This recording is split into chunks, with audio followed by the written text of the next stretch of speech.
अधिकारी प्रिया वर्मा एक तेज तर्रार और ईमानदार महिला अपनी सहेली की शादी में जाने के लिए तैयार थी। उन्होंने कोई सरकारी वर्दी नहीं पहनी थी, ना कोई सुरक्षा घेरा था, ना ही कोई चमकती गाड़ी। वह एक साधारण जीन्स और टी शर्ट में थी जो किसी भी आम लड़की की तरह दिख रही थी। उनकी मोटरसाइकिल हवा से बातें कर रही थी और वह शादी में पहुंचने की जल्दी में थी। जैसे ही वह किशनगढ़ शहर के पास पहुंची, उनकी नज़र सामने सड़क पर लगे एक पुलिस चेक पोस्ट पर पड़ी।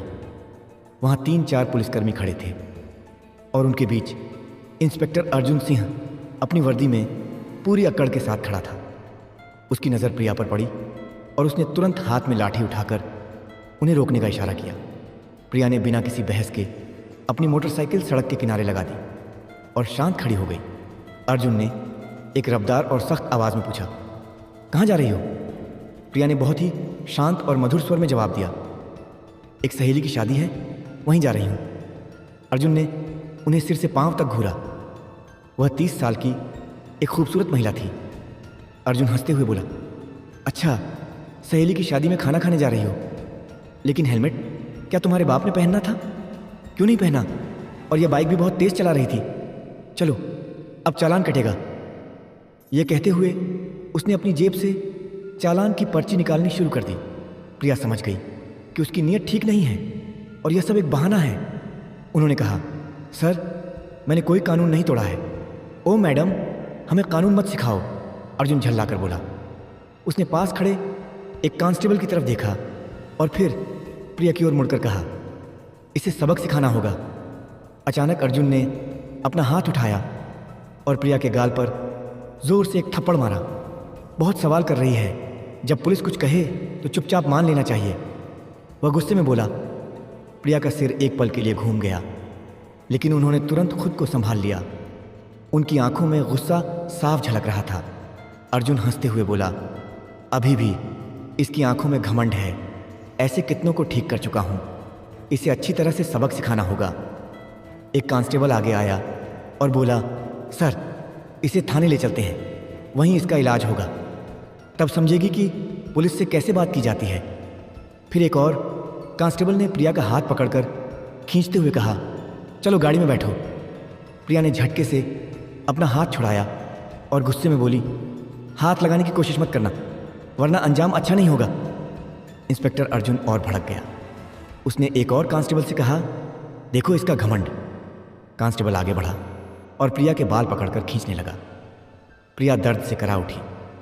फिर भी उन्होंने अब तक अपनी असली पहचान नहीं बताई थी। वह देखना चाहती थी कि यह लोग कितनी नीचता तक जा सकते हैं। इसी बीच एक पुलिसकर्मी ने गुस्से में उनकी बाइक पर लाठी मार दी और ऊंची आवाज़ में बोला, बड़ी आई साधु बनने वाली, अब तुझे खिलौना बनाकर खेलेंगे। प्रिया वर्मा अब अच्छे से समझ चुकी थी कि उनके साथ क्या होने वाला है। इंस्पेक्टर की आंखों में गुस्सा भरा था। वह जोर से चिल्लाया, तेरे जैसे कई होशियार देखे हैं, पुलिस से पंगा लेगी, आज मज़ा चखाएंगे, चलो इसे थाने ले चलते हैं, वहाँ समझ में आ जाएगा। इस समय भी प्रिया वर्मा चुप थी। वह अब भी अपनी पहचान उजागर करने की कोई कोशिश नहीं कर रही थी।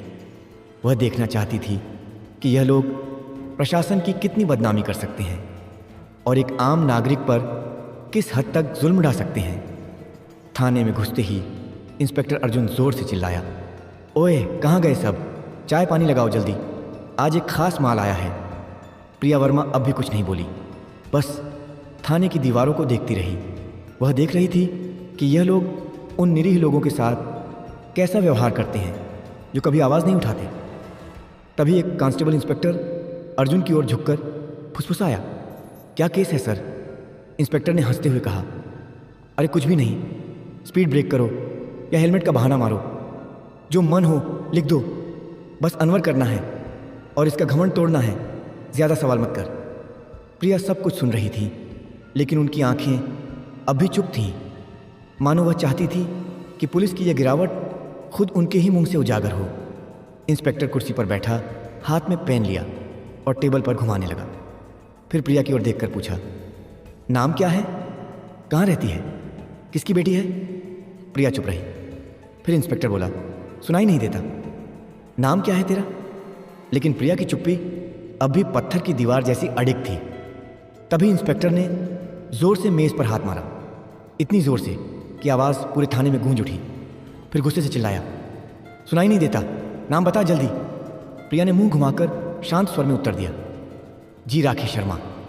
इंस्पेक्टर उसके चेहरे की ओर देखकर हंसते हुए बोला, ओ बड़ी चालाक लड़की है तू, झूठ बोलने में तुझे खासा तजुर्बा है, लेकिन याद रख ज़्यादा होशियारी महंगी पड़ती है।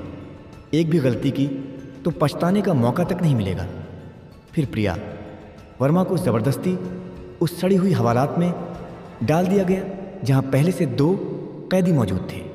उनमें से एक कैदी ने प्रिया की ओर देखते हुए पूछा, बहन तूने क्या गुनाह किया है? प्रिया ने हल्की सी मुस्कान दी, लेकिन कुछ नहीं बोली। अब वह बस देख रही थी कि यह पूरा सिस्टम कितना सड़ चुका है। अगर एक अधिकारी को बिना वजह अंदर किया जा सकता है तो आम आदमी की हालत तो सोच पाना भी मुश्किल है। उधर इंस्पेक्टर अर्जुन सिंह एक झूठी रिपोर्ट बना रहा था। उसने आदेश दिया, इसके ऊपर चोरी और ब्लैकमेलिंग का केस ठोक दो, और फाइल पर हाथ मारते हुए बोला, चलो जल्दी। एक कांस्टेबल ने हिचकते हुए पूछा, लेकिन सर बिना सबूत। अर्जुन हंसते हुए बोला, इस थाने में सबूत लाए नहीं जाते, बनाए जाते हैं। कुछ देर बाद एक कांस्टेबल कोठरी में आया और प्रिया के कंधे पर जोर से हाथ मारा। तभी इंस्पेक्टर अर्जुन सिंह ने भी हाथ उठाया ही था कि तभी दरवाजे पर एक भारी कड़क आवाज़ गूंजी, रुको। सभी लोग घूमकर दरवाजे की ओर देखने लगे। वहाँ सीनियर इंस्पेक्टर राजेश वर्मा खड़ा था। उसकी छवि बाकी अफसरों से कुछ बेहतर मानी जाती थी। वह अंदर झांका और महिला की हालत देखकर उसके माथे पर बल पड़ गया। उसने सख्त स्वर में पूछा, ये सब क्या हो रहा है? अर्जुन हंसते हुए बोला, सर एक सड़क की औरत ज़्यादा अकड़ दिखा रही थी, सबक सिखा रहा हूं। राजेश ने प्रिया को ध्यान से देखा।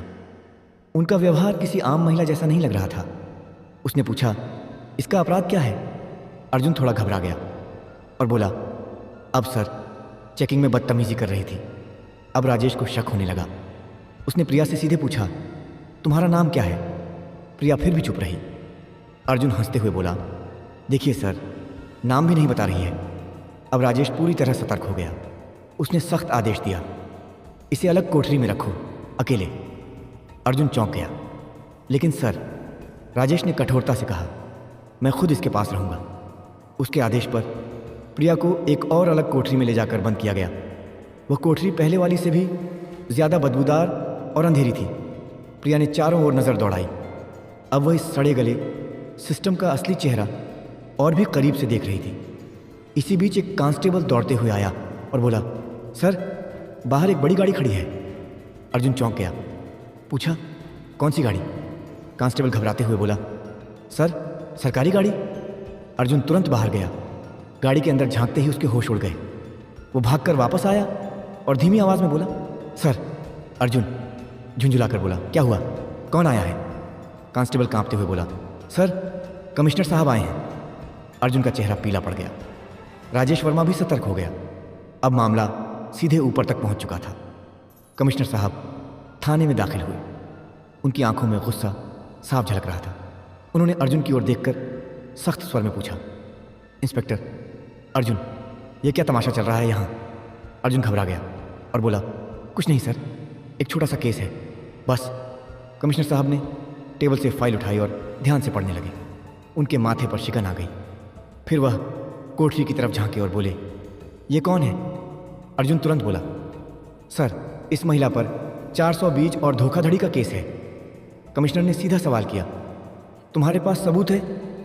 फिर दोबारा बोले, कोई भी सबूत है तुम्हारे पास? अब अर्जुन पूरी तरह फंस चुका था। कमिश्नर साहब ने सीधे महिला की ओर देखा और पूछा, तुम्हारा नाम क्या है? और तभी पहली बार प्रिया वर्मा ने हल्की सी मुस्कान दी और कहा, अधिकारी प्रिया वर्मा। थाने में एकदम सन्नाटा छा गया।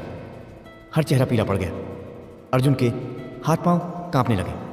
बाकी सभी कांस्टेबल हैरान होकर एक दूसरे की ओर देखने लगे। अर्जुन के पैरों तले ज़मीन खिसक गई। जिस महिला को वह एक मामूली अपराधी समझ रहा था, वह थी वही अधिकारी जो पूरे ज़िले की प्रशासनिक व्यवस्था संभालती थी।